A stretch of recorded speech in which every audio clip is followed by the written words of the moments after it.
Welcome back to the most innovative shipping container channel on social media. And we've been shooting this U-shaped office for a while, several videos on it. So here we've got a 12 by 30 oddball size container. We're going to bolt two 20-foot containers up. And today we got both of the 20-foot framed and spray foam. And you can see here we got 4 bolt holes. We'll have more on the top. This flips around and bolts there. And there's another one of these that bolts there. So let's take a look. So prior to spray foam, we get the mini split and everything laid out. This is getting conduit electrical, so we don't need to run Romex prior to spray foam. And that's our 2 ways that we're going to wire these is Romex in the walls, then spray foam, then interior finish, or frame, spray foam, and then conduit on the inside. Since these are joining to another container and the power is coming from the main container, the only way to do this is conduit. So you can see here is our mini split, and then we do a little gap off the frame with the mini split. That way we can get our interior finish tucked nice and neat up behind the frame. Let's go take a look at this 30-footer. So we've got our corrugation patched in, and these are not full welded yet. Well, that one's not. You can see some spray foam coming through there. So these containers are going to bolt right here, and over there. And I'll show you on the other one, we've got the bolt holes lined up. But this seam here is full welded. And so we try to overlap that corrugation to the other piece so you don't have a gap and you get a nice weld there. We've got a 48 by 36 window here. That's tacked in, and then we've got this other piece of corrugation here. It's full welded at the seam.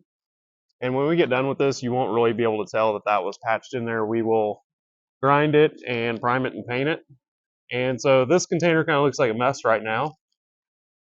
But now we're going back together. And this is going to end up getting a bathroom as well. So on this side, you can see our bolt holes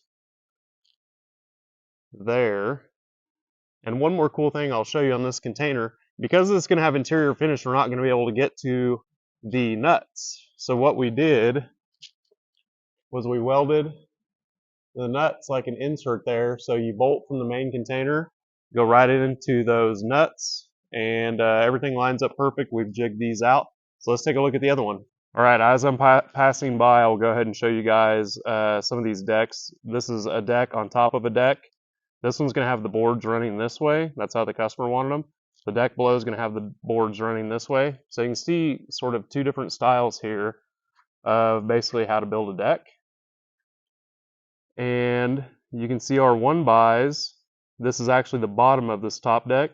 See, our 1-bys are gapped off or up a little bit, and so that we have a nice reveal on top when we put an 1.5-inch thick board on there. So it's basically flush with these, but it's kind of hard to explain without seeing it. So once we get some wood on there, we will shoot a video on that. So here's our other container here. This one only gets a door, no windows. I think it's going to get another interior wall. That's about it. And the mini split from the main unit is going to cool this unit as well. So we're going to have 2 mini splits, total on the whole unit, 24,000 BTU.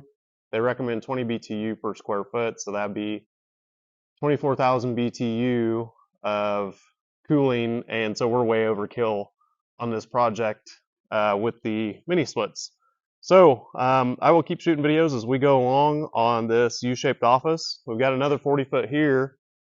Not to get too sidetracked, but it's getting half a deck. They're going to stack a 20 on top, a door, a window, stairs. So this will be really cool to follow along on. We're going to do the stairs on the end, so this is not a wide load when we ship it. And as always, if you have comments or questions, let us know.